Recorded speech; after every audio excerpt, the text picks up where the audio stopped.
the system of equations. We must deal with them all at once. Always looking for solutions. Positive outlook overcome. Hello, my name is Roy Simpson, professor of mathematics at Cosumnes River College in Sacramento, California. This video is yet another video for linear algebra students who are going through eigenvectors and eigenvalues for pretty much the first time.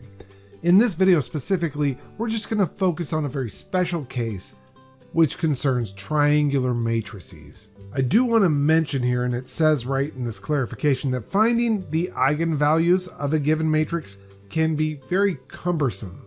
Still, there is a particular case where finding them is pretty easy, and that would be with triangular matrices. Now, just to remind you, X is an eigenvector of the matrix A if AX equals some constant lambda times X.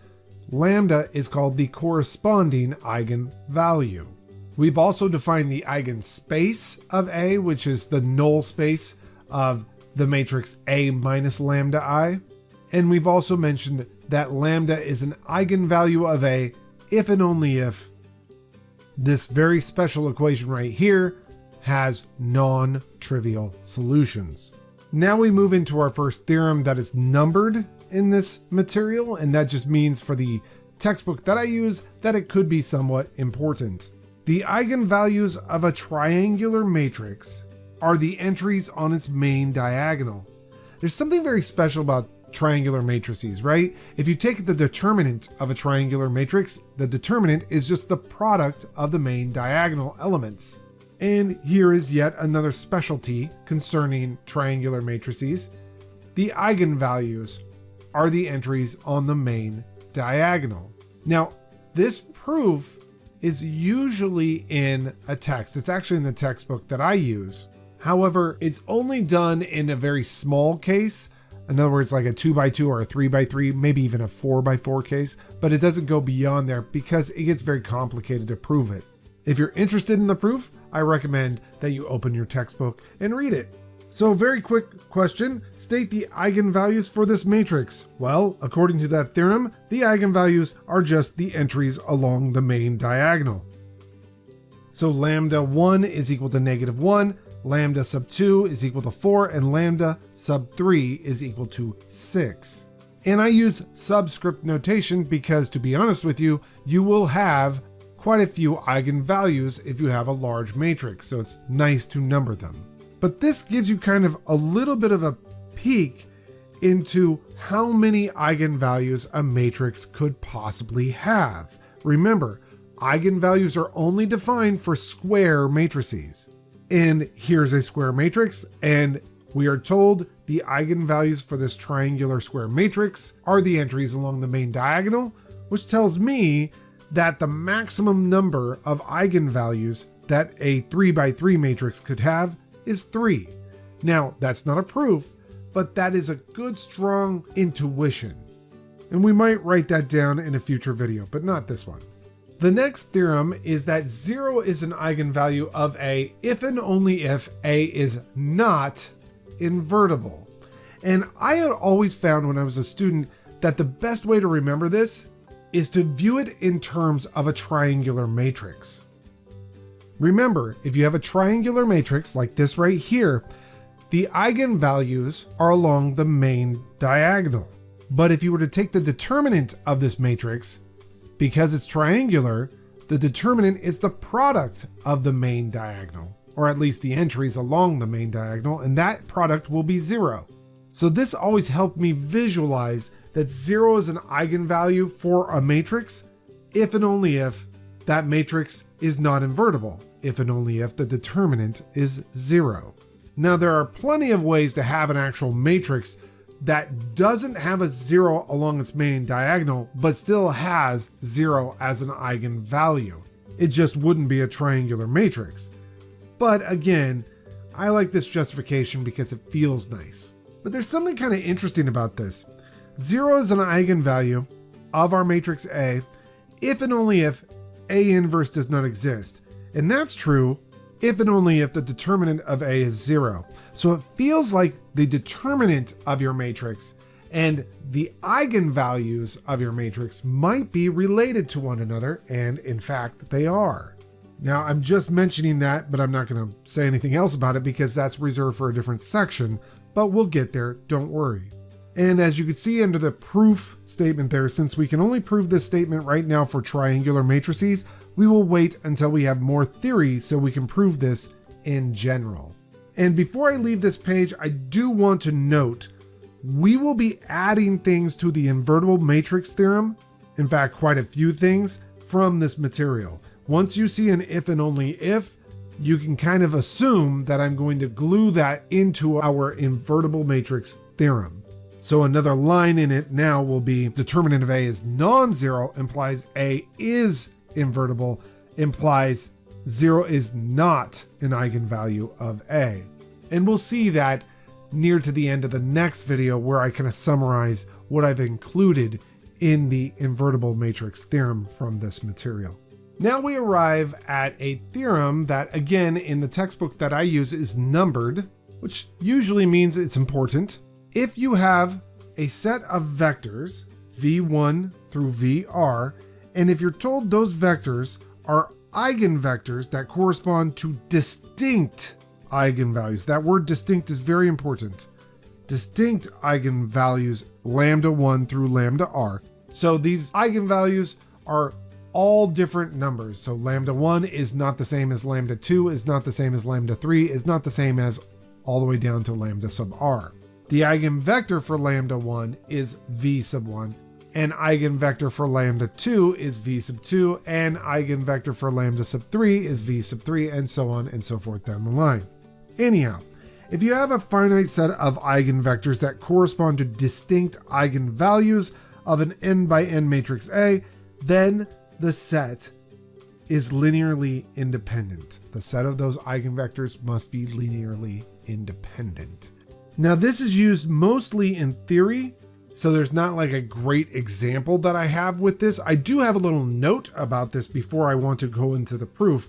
If R is equal to n in that theorem, then the set of eigenvectors, which are all linearly independent, forms a basis for Rn by the basis theorem. So again, because your matrix is n by n, if you have n of these eigenvectors associated with n distinct eigenvalues, then that set of n eigenvectors is linearly independent, and you have n linearly independent vectors in n space. That means they form a basis for Rn, again by the basis theorem. The proof of this theorem is going to be done via contradiction. I think that's probably the easiest way to prove it. And it does pay to watch through these proofs. I know that sometimes when I say I'm going to prove something, people just generally tune out. But if you're moving forward in mathematics, you definitely want to get used to logic statements and how to make logical arguments. These proofs are already pre-written. That is, I've already worked them out. So I am not showing you my thought process behind the scenes. My students get to see that when they ask me questions in class, and I have to then do a bunch of scratch work to figure out how that proof or how that concept works, and then rewrite it cleanly if I have the time. But what you're going to see here is the end result of me working through proofs.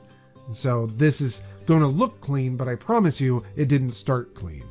So instead of saying I have these vectors, they're eigenvectors, they correspond to distinct eigenvalues, oh, by the way, they're linearly independent, we'll assume the entire antecedent there that these are eigenvectors, they correspond to distinct eigenvalues of an n by n matrix, but we'll suppose that the set of vectors is linearly dependent. And when I'm proving something by contradiction, I don't like to use the word suppose. I'll use the word assume because that's a bad word.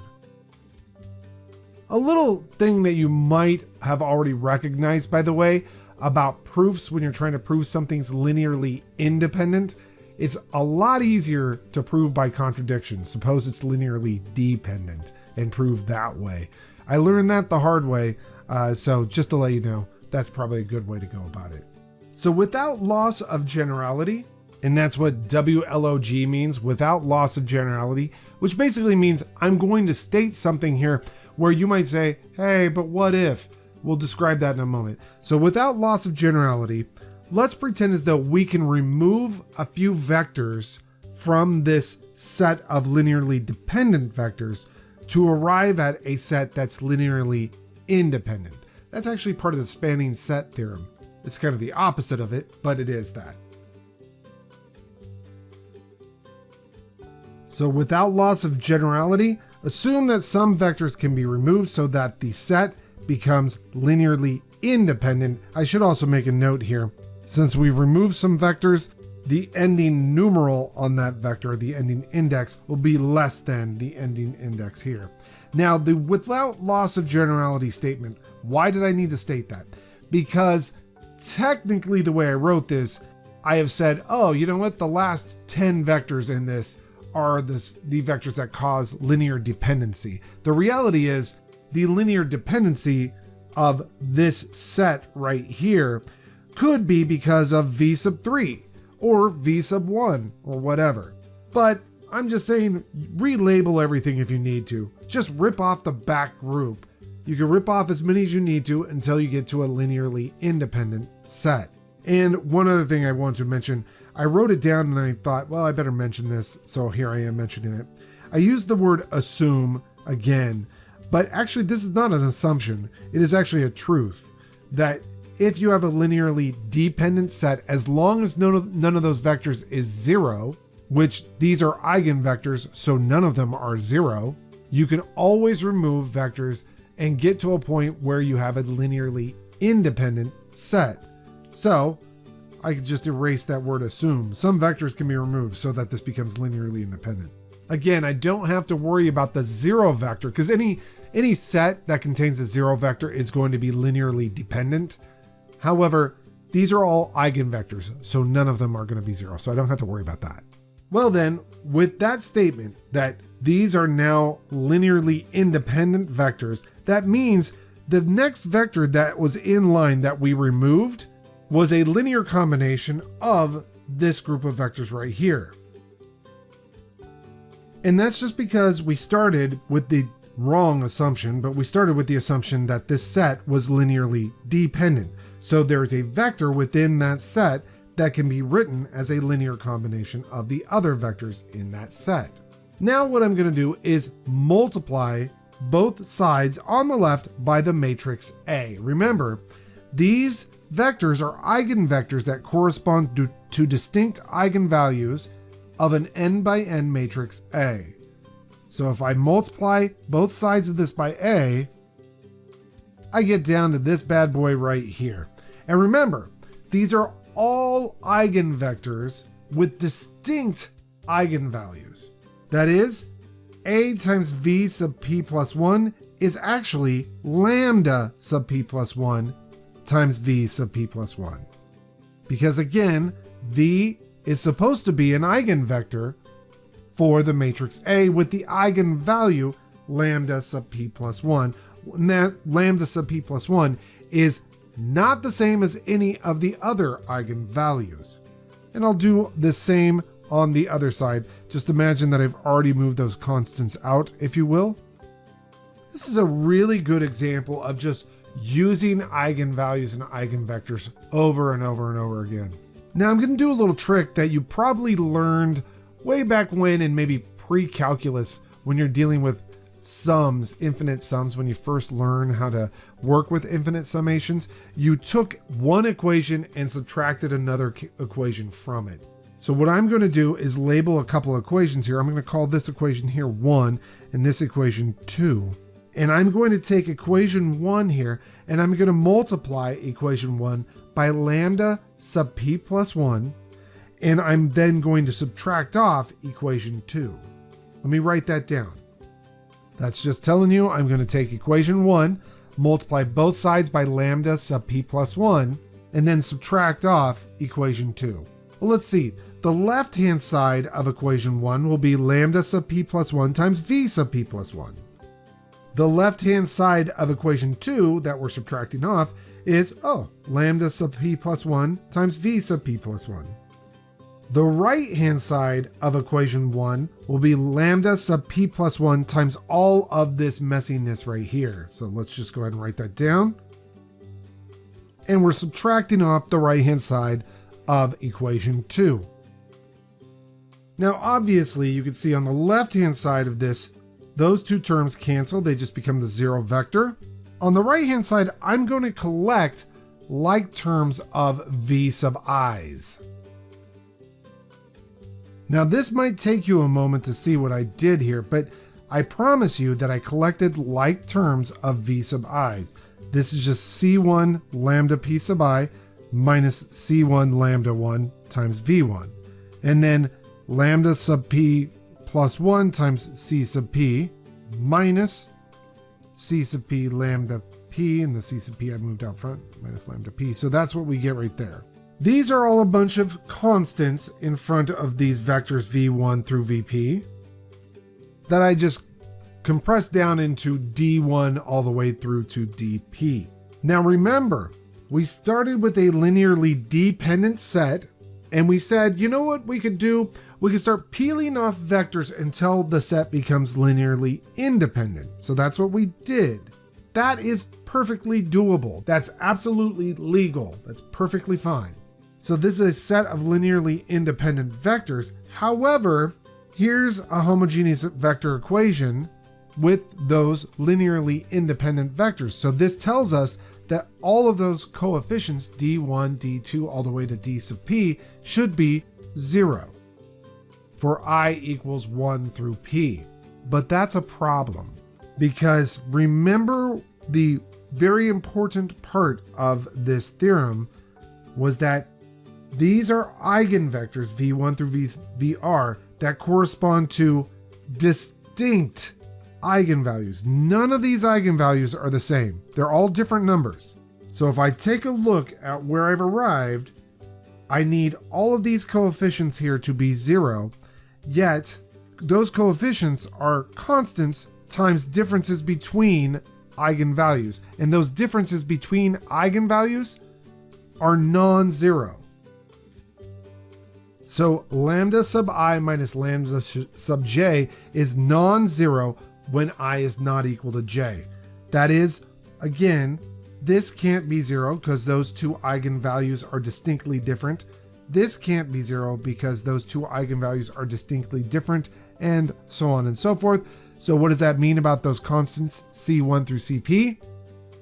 It means they have to be 0. Those constants must be 0, because that's how you're going to get that these coefficients d1 through dp are all 0, because remember, these vectors are linearly independent. The only solution to this linear dependence relation when you have linearly independent vectors is the 0 vector. And that forces all those c's to be 0. Now, so far, you're probably saying, well, that's not an issue, is it?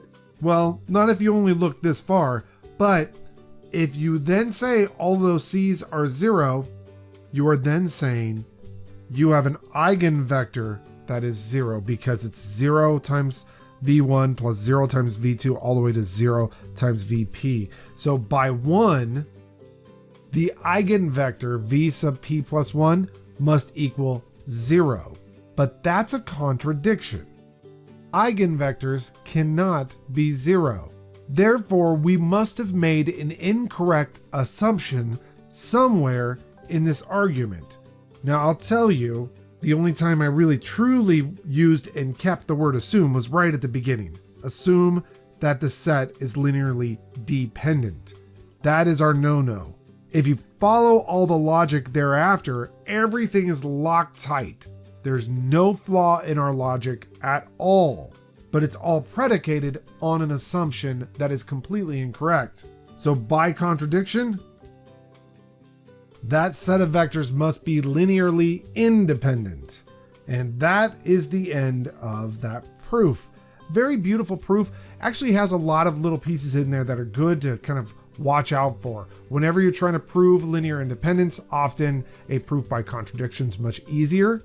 And getting used to proofs by contradiction is also very nice. It also holds a lot of information about eigenvectors and their associated eigenvalues, and it uses the fact that these eigenvalues are distinct. So there's a lot of really cool things going on in this proof.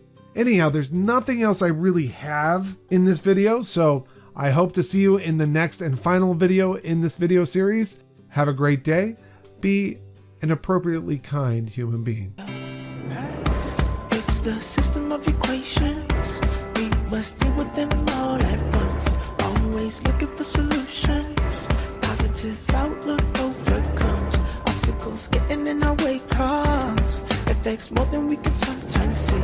Things for what they are and work together until you feel at peace. Says, listen close. Don't talk too much that isn't kosher. You may really hurt inside. It doesn't justify you to speak too loud and cry.